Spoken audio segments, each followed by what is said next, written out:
अस्सलाम वालेकुम students, welcome back to my YouTube channel chemistry with Zainab. उम्मीद करती हूँ कि आप सब ठीक होंगे। अगर अभी तक आपने मेरा चैनल सब्सक्राइब नहीं किया ना, तो सबसे पहले चैनल सब्सक्राइब करें कि आने वाली कोई भी वीडियो आप मिस ना करें। नेक्स्ट हमारे पास जो पॉइंट है, लास्ट टाइम हमने डिस्कशन की थी conversion of gas into liquids. आज हमने जो डिस्कशन करनी है वो करनी है हीटिंग एंड कूलिंग कर्व्स की। हमारे पास जो हीटिंग एंड कूलिंग कर्व्स हैं वो क्या होते हैं, इस डायग्राम को हमने डिस्कस करना है। Inter conversion of physical states can also be understood with the help of a graph. हम एक ग्राफ की मदद से जो फिजिकल स्टेट्स जो होती हैं उनके अंदर कन्वर्जन होती हैं उसको हम समझ सकते हैं। Drawn between the internal energy and the temperature of a system, such graph is called a heating and cooling curve. अब हमारे पास जो इंटरनल एनर्जी होती है, अगर आपको इंटरनल एनर्जी के बारे में नहीं पता तो आप सबसे पहले मेरी लास्ट वाली वीडियो देखें जिससे मैंने इंटरनल एनर्जी को बताया था। हमारे पास इंटरनल एनर्जी वो होती है एनर्जी जो कम्प्लीटली एनर्जी होती है एक सिस्टम की, and the temperature of the system. हमारा जो ग्राफ है ये किसके दरमियान होगा? First of all internal energy के दरमियान और देन सेकंड टेम्परेचर के दरमियान। इस ग्राफ को हम बोलते हैं heating and cooling curve. Such as हमारे पास जो फिगर इन्होंने दी है 14.2, ये वाली जो हमारे पास फिगर है, हम इसको जब देखते हैं तो नज़र आता है कि एक साइड पे हमारे पास टेम्परेचर है एंड अदर साइड पे हमारे पास इंटरनल एनर्जी है। इसमें हमें डिफरेंट पॉइंट्स दिए गए हैं जिसको अल्फ़ाबेटिकली शो किया गया है। First of all A, B, C, D, E and F. हम आहिस्ता आहिस्ता इसको डिस्कशन इसकी करेंगे। पहले हम इसकी जो डिस्क्रिप्शन है उसको पढ़ लेते हैं। When a solid substance at a point A is heated, its temperature increases. अब जो हमारे पास ए पे कोई भी सब्सटेंस है उसको जब हम हीट देते हैं तो क्या होता है, हमारे पास जो टेम्परेचर है वो इंक्रीज हो जाता है। On attaining a specific temperature its melt as shown by the point B in the figure 14.2। क्या करता है, वो एक टेम्परेचर को गेन कर लेता है और क्या करना शुरू हो जाता है, मेल्ट होना शुरू हो जाता है। इस पॉइंट को हम कहते हैं मेल्टिंग पॉइंट। हमारे पास ये मेल्टिंग पॉइंट हो जाता है बी पे।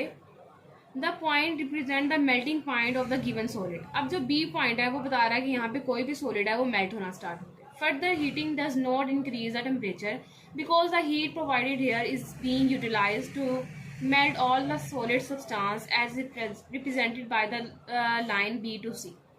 अब देखिए, हमारे पास हमने पहले ही पढ़ा था कि जब एक दफ़ा मेल्टिंग पॉइंट का टेम्परेचर रीच हो जाता है, कोई भी सब्सटेंस इतना गर्म हो जाता है कि वो मेल्ट होना स्टार्ट हो जाए, तो पीछे हम उसके बाद नीचे जितनी मर्जी हीट देते जाएं वो आगे और अपना टेम्परेचर इंक्रीज नहीं करता। When all the solids converts into the liquids, the temperature start rising again as shown in the figure for the point। अब हमारे पास जो सी पॉइंट है उसमें उन्होंने बोला होगा when the all the solid convert into liquid। अब जब हमारे पास तमाम जो solids हैं वो कन्वर्ट हो जाते हैं लिक्विड में, the temperature start rising again and shown in figure in the point of। अब यहाँ पर देखिए हमारे पास वो कह रहा है जो सी और डी हैं, टेम्परेचर अगेन क्या हो रहा है, गेन हो रहा है। At the temperature corresponding two point D the temperature start boiling. अब हमारे पास जो टेम्परेचर है लिक्विड का वो बॉयल करना स्टार्ट हो गया, मतलब हमारे पास वो टेम्परेचर आ गया जिसमें वो बॉइलिंग हो रही है उसकी। This represent the boiling point of the temperature. Again further heating does not increase the temperature till the whole liquid is converted into gas. अब डी पॉइंट पे तब तक हमारे पास हीटिंग होती रहेगी जब तक जो सारा लिक्विड है वो किस में कन्वर्ट नहीं हो जाता, गैस में। A line D to E in the figure shows no further rise in temperature. अब जो डी से ई तक हमारे पास लाइन है वो आगे हमें फर्दर टेम्परेचर नहीं बता रही कि और नहीं बढ़ रहा। The temperature again start rising after the point E. This curve represent by the step from A to F is called heating curves. अब हमने हीटिंग कर्व्स के बारे में पढ़ लिया। जितने भी कर्व्स जो थे वो अपवर्ड मूव कर रहे थे उनको हमने बोला है हीटिंग कर्व्स, जिसमें मेल्टिंग पॉइंट आया, बॉइलिंग पॉइंट आया, उसके बाद बॉइलिंग पॉइंट के बाद वेपर की फेज आ गई। The same graph in the figure 14.2 can be studied in the reverse direction from point F two A. It is called a cooling curve. अब इसी अगर हम कर्व को ऑपोजिट रिवर्स कर देंगे, हम एफ से ए तक पढ़ेंगे तो वो क्या हो जाएगा, कूलिंग कर्व हो जाएगा। When the gas present at the point F is cooled, its temperature start decreasing at the point E. It starts converting into a liquid। अब देखिए हमारे पास जब इसका टेम्परेचर कूल डाउन होता जाएगा तो वो F से E तक आने में वो सारी जो गैस है वो किस में कन्वर्ट हो जाएगी, लिक्विड में। अब आपके आसानी के लिए मैंने एक यहाँ पर शॉर्टकट के लिए आपका एक ग्राफ बनाया जिसको अंडरस्टैंड करने में आप लोगों के लिए आसानी होगी।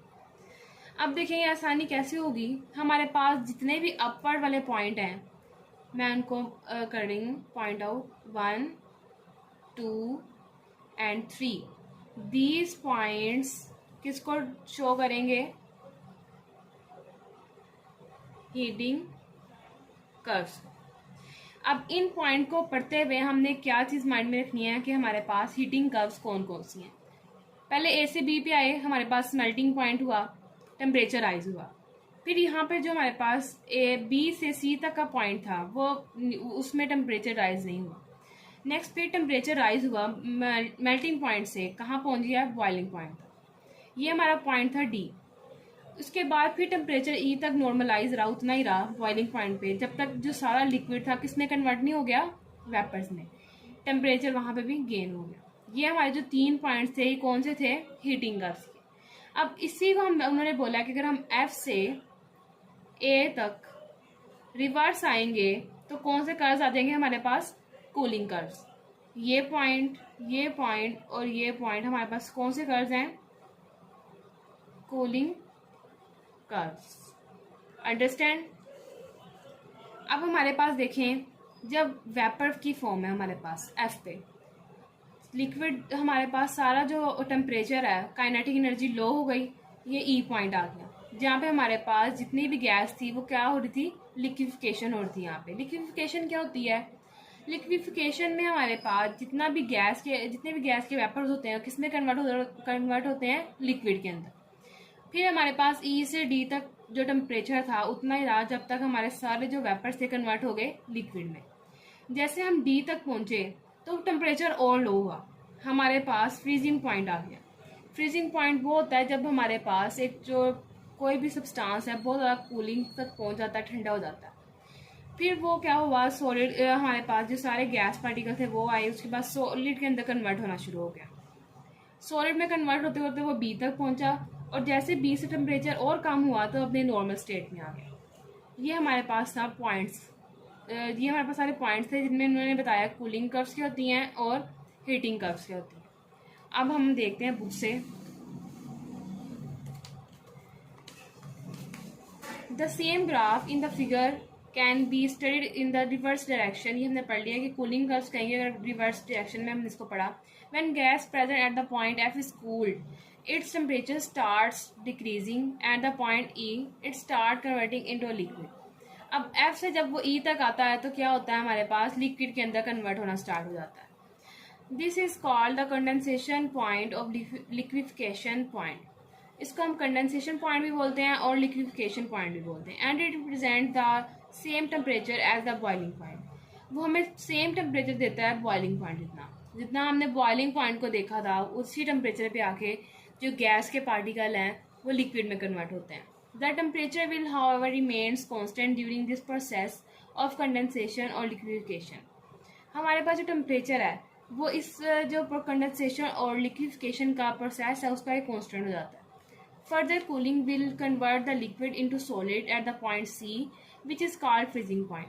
अब देखिए मैंने आपको बताया पहले भी ग्राफ में कि जो हमारे पास जैसे सी पॉइंट तक पहुंचता है फ्रीजिंग पॉइंट तक तो जो लिक्विड होता है किस में कन्वर्ट होना शुरू हो जाता है, सॉलिड के अंदर। And its represent the same temperature as the melting point.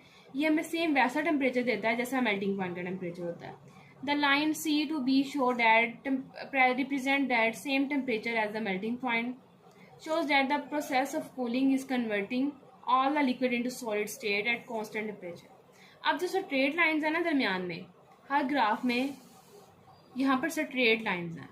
ये जो स्ट्रेट लाइंस हैं ये शो करेंगे जो टेम्परेचर है, टेम्परेचर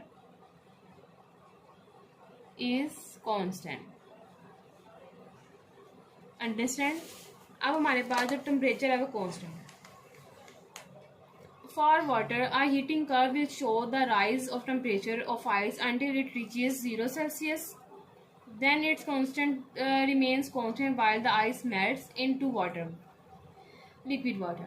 अब हमारे पास जो वाटर की कप होगी, हीटिंग कप, वो बताएगी कि जीरो से हमारे पास जो है आइस का जो टेम्परेचर है वो जीरो पे क्या है, मेल्टिंग पॉइंट, और तब तक वो कांस्टेंट रहेगा जब तक जो सारी आइस है वो मेल्ट नहीं हो जाती लिक्विड के अंदर। Further heating will increase the temperature again until it reaches 100 Celsius.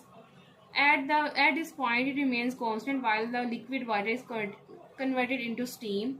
अब हमारे पास वो बता रहा है कि जो हमारे पास वाटर है उसका बॉइलिंग टेम्परेचर क्या है, 100 सेल्सियस, और 100 सेल्सियस तब तक रहेगा जब तक वो कम्प्लीटली कन्वर्ट नहीं हो जाता स्टीम में। A cooling curve for water will show the temperature of the steam decreasing until it reaches 100 Celsius. अब हमारे पास जो डिक्रीजिंग है टेम्परेचर वो कैसे शो होता है कूलिंग कर्व में। सबसे पहले जो क्या है, स्टीम कन्वर्ट होगी हमारे पास लिक्विड के अंदर, जो हमें शो करवाती है 100 सेल्सियस पे, कि जब तक हमारा 100 सेल्सियस टेम्परेचर रहेगा हमारी जो जितने बार हमारे वेपर्स बने हैं वाटर के वो किस में कन्वर्ट होंगे, लिक्विड में। Then it remains constant while the steam condense into liquid water. ये तब तक रहेगा जब हमारे पास जो स्टीम है वो कन्वर्ट नहीं हो जाती किसके अंदर, लिक्विड के अंदर। The temperature decreases again, temperature फिर कम होगा अंटिल इट रीचेज 0 सेल्सियस। अब हमने पहले क्या पढ़ा, 0 सेल्सियस कौन सा पॉइंट है इसका, मेल्टिंग पॉइंट, सारा उससे रिवर्स आ रहा है। Finally it remains constant while the liquid water changes to ice.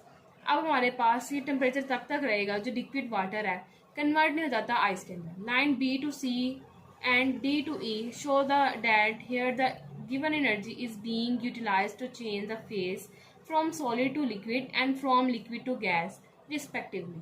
अब हमारे पास जितने भी पॉइंट हैं B to C and D to E, ये हमें बताते हैं कि जो एनर्जी है उसको यूटिलाइज किया जा रहा है, उसको यूज करके हम क्या कर रहे हैं, सॉलिड को पहले लिक्विड में लेके जा रहे हैं और उसके बाद लिक्विड को किस में कन्वर्ट कर रहे हैं, गैस में।